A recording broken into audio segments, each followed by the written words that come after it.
What's up, world? It's your boy Vic XL, and this is Riding Dirty News and Reviews. And this is my recap of this week's Love and Hip Hop Miami Season 3, Episode 4. Alright, let's get into it. Alright, the show picks up at the Brisco welcome home party. And as we left, Amara was having an anxiety attack because her boyfriend MJ was having a conversation with Julian, her manager. So that's what we pick up.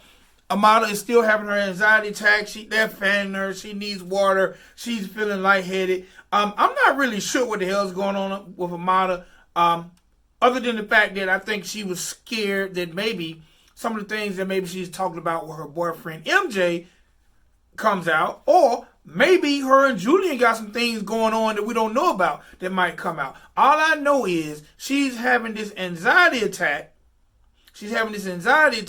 Which kind of shortens the conversation between Julian and MJ, which is becoming kind of heated. And MJ leaves Julian and diverts his attention to Amara, and they leave the party. So, we're going to later see what's going on with that. I actually thought they was going to say she was pregnant. I'm going to be honest. Like, she was fanning, and I can't see. I don't know what the hell was going on with Amara, but that was horrible acting.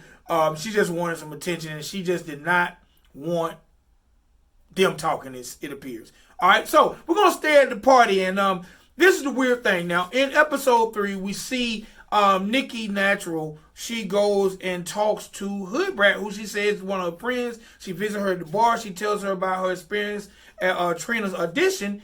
And now, fast forward to Briscoe's party, and Hoodrat now shows her allegiance, which we didn't know, but it's to Sukihana. And Hoodrat tells Sukihana, like, yeah, girl, I was talking to Nikki Natural, and Nikki Natural was talking about, yeah, I was better than all them hoes. I was the best one in there. And I tell her, like, so you even think you were better than Sukihana? And she's like, yes, I was better than Sukihana too. So you know what, Sukihana being the thought princess Hoodrat she proceeds to go over to the table, which Shay and Nikki Natural, they're having a drink and a conversation, and she goes up to them. She basically dismisses Shay by not even acknowledging her, and starts to talk to Nikki Natural.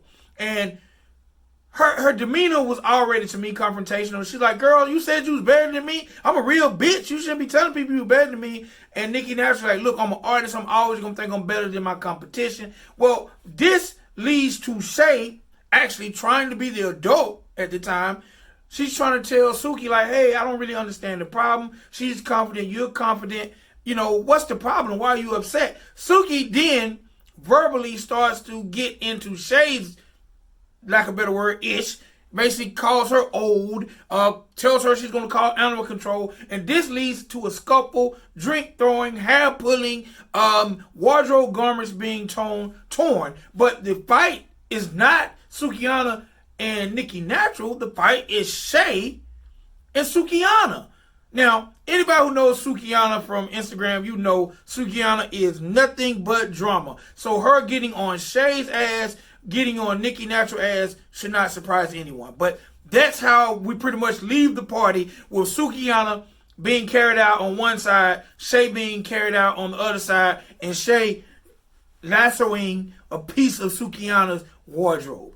Alright, so, hey man, Sukihana is off the chain. I'm telling you, she's going to be worth the money for this season of Love and Hip Hop Miami. Alright, so now we see Tip, Miami Tip, one of my favorite recurring characters. She's having a conversation with her longtime buddy, Prima Donna. And Prima Donna is basically telling her, she's back in Miami to execute her plan to continue to promote her cookware, her cookbooks, and her waist dinners.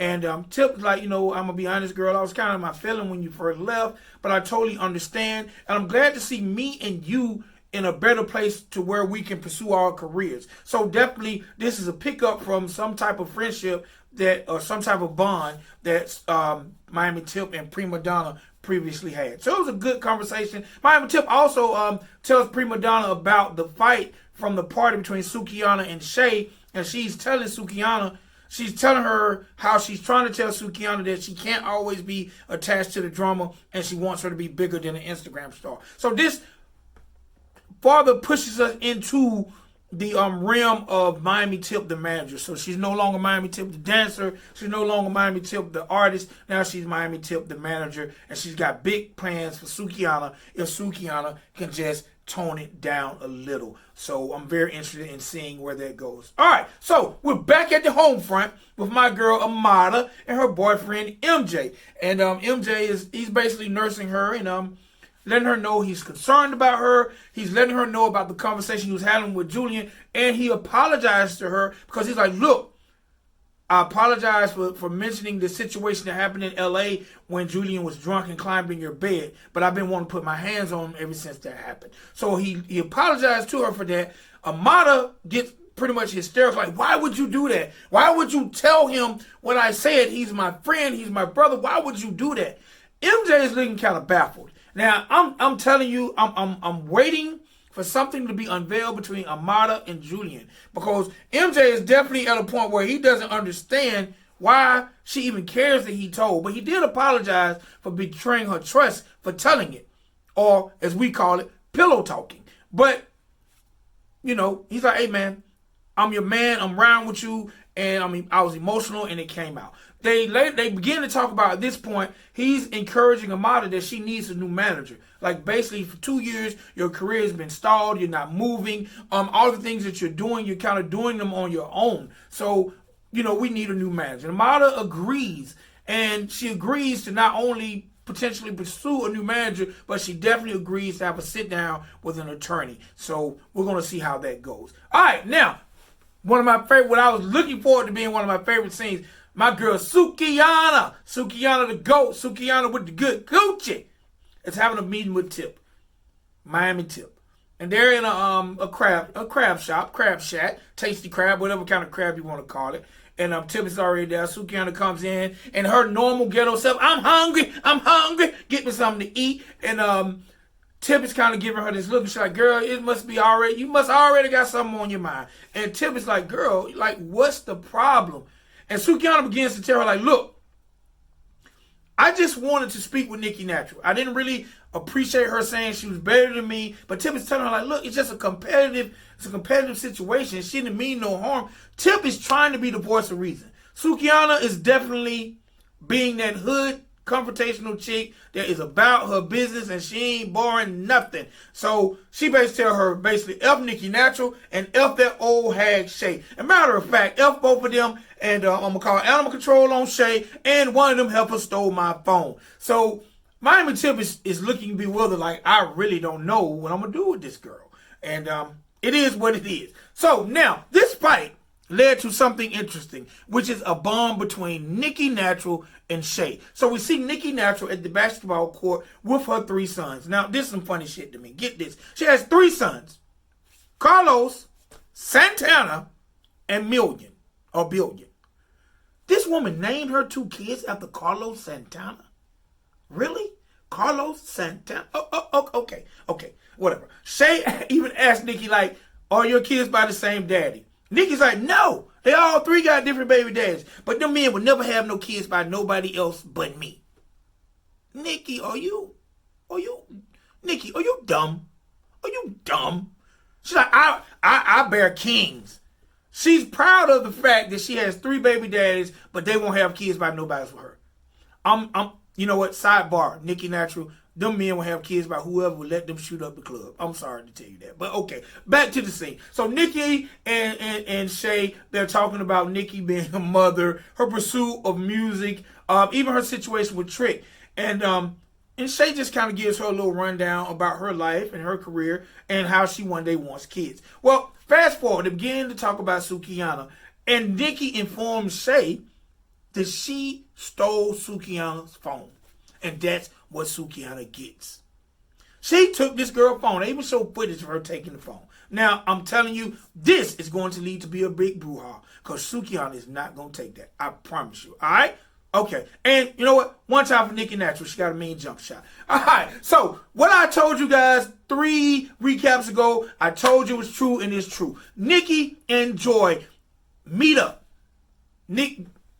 Trick and Joy, they meet up. Okay? They meet up, the family's together. Joy is talking about how there'll always be family. Trick's out playing basketball with his kids. family members of Joy. Joy rolls up to have a conversation with Trick. And Joy is like, look, I just want you to be happy. And Trick tells her what I told you guys 3 recaps ago. In order for me to be happy, I need to be with the person you're looking at in the mirror, Joy. So Trick still loves Joy. The sad part about it, I don't think Joy is interested. And I don't think there's going to be a future for Trick and Joy. I don't know what Trick did to get her to this point, but she don't seem interested. She kind of plays him to the left when the situation comes up. And, hey, man, I don't know. Good luck to you, Trick, and getting your wife back. All right, we see Brisco and that girl Hoodrat in the studio, and Brisco is talking to Hoodrat about his journey from prison and how it took him away from his kids, and he's definitely here on the scene now to be a good father to his kids. Hoodrat tells Brisco something he didn't know, and that her sister had committed suicide and left her to raise her 2 kids, her niece and nephew, and that's why she goes so hard with the bartending, the music, and whatever, because she's definitely trying to be a good parent to her niece and nephew, and she's trying to actually get full custody of them, because right now they're living with her other sister. So definitely good luck to Hoodrat, and I'm glad to see you trying to do the right thing. And Brisco promises that as he progresses, he's going to help Hoodrat pursue her career. Now, that leads to, and all these segments kind of flow really, really well. Mona, great job on this show. We see Hoodrat on the playground with her niece and nephew, and ironically, the nephew name is King, the niece name is Queen. All right, I'm sorry. Miami, can y'all be a little more original with your children's name? King, Queen, Carlos, Santana, Million. Okay, all right, side note. All right, but you know what? This is a very touching scene because she's explaining to her niece and nephew why she goes so hard for them and why it's so important for her to, stay focused and stay on track and get the bag, because she promised her sister that she would definitely look out for them and be a good role model. So I definitely hope for the best for Hoodrat, and hopefully she will live up to the expectations that was possibly left behind by her deceased sister. All right, so now we see Miss Joseline, Trina, and Joy. They're sitting down for a nice lunch. And basically this, I think, was just a filler part because Joy's not really talking about much. Trina's not really talking about much. It's more about Joseline proclaiming her dislike for prima donna. And they tell Joseline, I've never seen so much snitching that I see on Love and Hip Hop. They tell Joseline that prima donna is having a welcome home party, basically to relaunch her slim line or slim waist or whatever the hell it is, her cookware and her cookbook. And Joseline was like, you know what? I got a gift for her. So I'm sitting on the edge of my seat because I want to see what Joseline's gift is. All right, now, this is some all artists I needed you guys to pay attention to. We got Amara and MJ, and they're in the lawyer's office discussing how Amara can potentially get out of this contract with her manager, Julian. And the lawyer informs her that if she leaves the contract, Julian owns 100% and wants 100% of her previous masters. Okay? That means everything she's recorded under the contract with Julian, he will be entitled to put out on his so-called label. And she possibly not get any monetary gain from that. Now that really upsets Amara. She thought they was brothers. She thought there was a kinship. She thought they was friends. And she just can't understand how her friend would do her that way. All right. Big show closer. It's Prima Donna. Welcome back to Miami party. Prima Donna is here to relaunch her cookbooks, her cookware, and her waist trainers. All right? Everything is copacetic. It's an all-white party. Even though Prima Donna has on green, she explains to us that the green is for the money. We see my man Brisco come in all white. We see my man Trick Daddy come in, and he has on a white tee and a burgundy hat and coat. But, hey, it is what it is. Prima Donna is basically doing her rounds, reintroducing herself to the people of Miami, and all of a sudden we hear, me, me, me, me.